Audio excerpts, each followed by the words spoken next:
Että yhdellä tai kahdella? No niin, Mikko, just niin kuin sanoit. Eli yhdellä tai kahdella sanalla sanaselitystä. Täältä tulee 7 sanaa. Mitä sulle tulee sanasta nousukarsinta mieleen? Ihan kiva, mutta farssi. Smetana.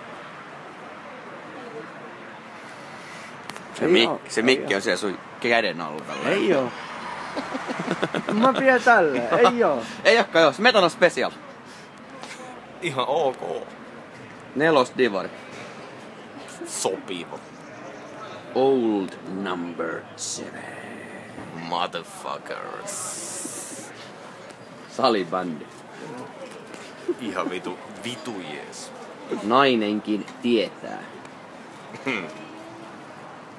Harhautus Ville. Kausi 2015-2016. Menestys. Ja yläkertaa, kiitos.